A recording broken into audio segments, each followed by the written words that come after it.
Assalamualaikum warahmatullahi wabarakatuh. Perkenalkan, nama kelompok kami yang pertama saya M. Rizal Fahlupi, dan yang kedua Mirhan Aliani, dan yang ketiga Muhammad Alpi.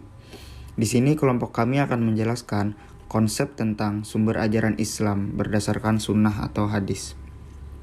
Yang pertama, apa itu pengertian hadis?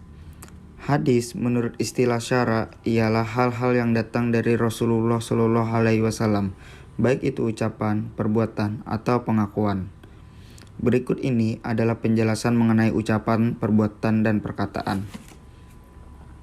Yang pertama ada hadis qauliyah atau ucapan, yaitu hadis-hadis Rasulullah Shallallahu Alaihi Wasallam yang diucapkan dalam berbagai tujuan dan persuaian atau situasi. Yang kedua, hadis fi'liyah, yaitu perbuatan-perbuatan Nabi Muhammad Shallallahu Alaihi Wasallam seperti pekerjaan, melakukan sholat 5 waktu dengan tata caranya dan rukun-rukunnya, pekerjaan menunaikan ibadah hajinya, dan pekerjaannya mengadili dengan satu saksi dari sumpah dari pihak penuduh.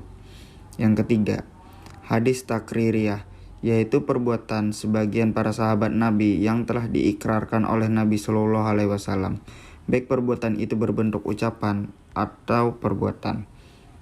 Sedangkan ikrar itu ada kalanya dengan cara mendiamkannya dan atau melahirkan anggapan baik terhadap perbuatan itu. Saya Muhammad Alpi akan melanjutkan presentasi ini bagaimana posisi sunnah dan hadis dalam Islam. Sunnah atau hadis menempati posisi yang penting dalam Islam, yakni sebagai sumber hukum kedua setelah Al-Quran. Maka dari itu, para ulama merujuk kepada sunnah atau hadis sebagai otoritas hukum kedua setelah Al-Quran. Dalam sejarahnya, istilah sunnah kemudian disinonimkan dengan istilah hadis. Ulama pada umumnya mengidentikan antara sunnah dengan hadis, yakni dengan sabda, perbuatan, ketetapan, dan sifat-sifat Nabi. Akan tetapi, jika kita memperhatikan perspektif historinya, maka sunnah atau hadis sesungguhnya merupakan dua konsep yang berbeda.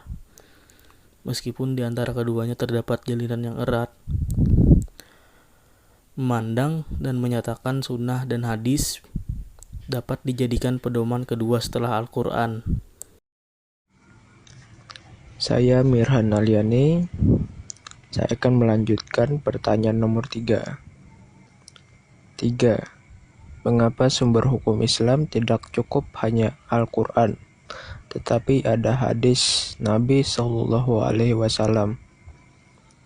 Yaitu karena Al-Quran menggunakan bahasa yang sederhana dan elegan, yang diturunkan langsung dari Allah, sehingga bahasanya terlalu tinggi untuk manusia.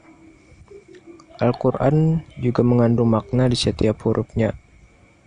Namun, jika hadis adalah bahasa manusia, yaitu dari Nabi Muhammad SAW, sehingga bahasanya tidak setinggi Allah dan lebih mudah dipahami oleh manusia. Kita memerlukan keduanya karena keduanya saling berhubungan.